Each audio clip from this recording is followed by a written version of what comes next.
dead cats getting in the way. Meow.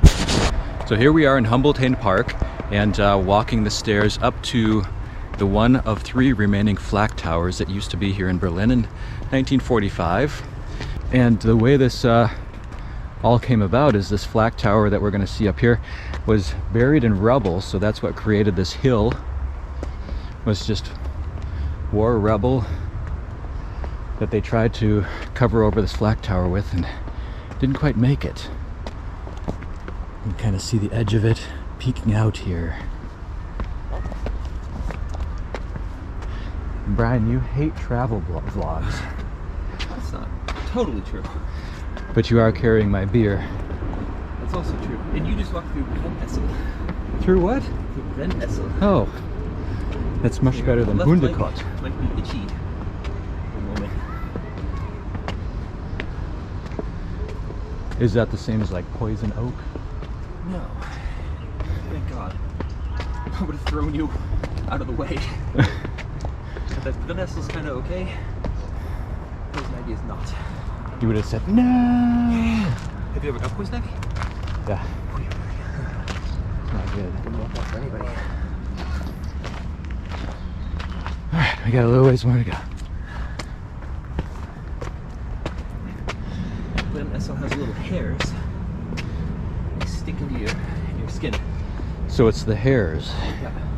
Whereas poison ivy has an oil on it. Yeah. And once that oil is on, Right, and the hairs, they fall out. It's a half an hour.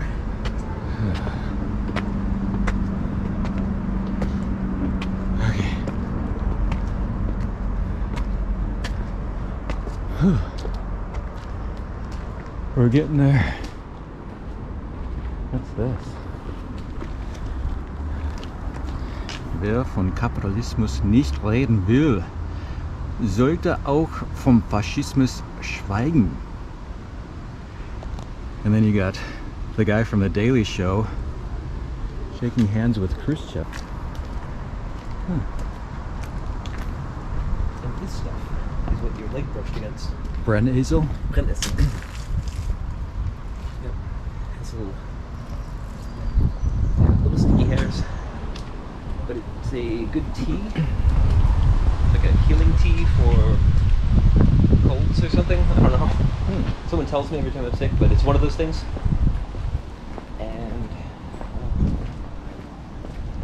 yeah, and you can make a powder out of it as well. Mm-hmm. And then make like sauces. So does this tell us about the bunker here? Let's see. No, it's just about the park.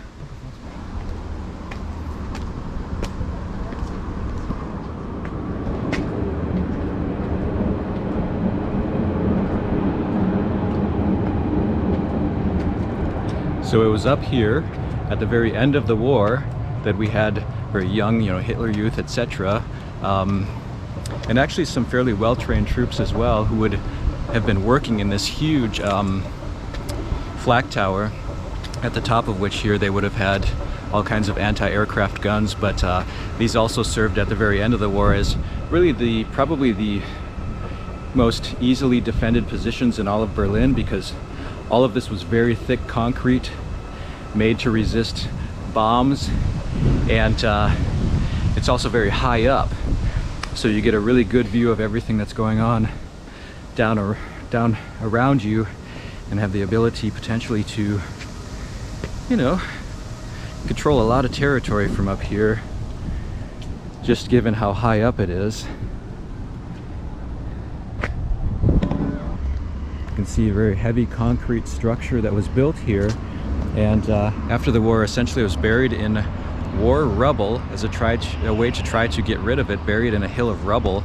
Didn't quite make it all the way, so here we are. What's this say, Brian? Was the plan to make it all the way? I think so. I think they were obliged to try to destroy it as best they could, right? Mahnmal der Einheit Deutschlands, 1967. So there's been a lot going on in this park.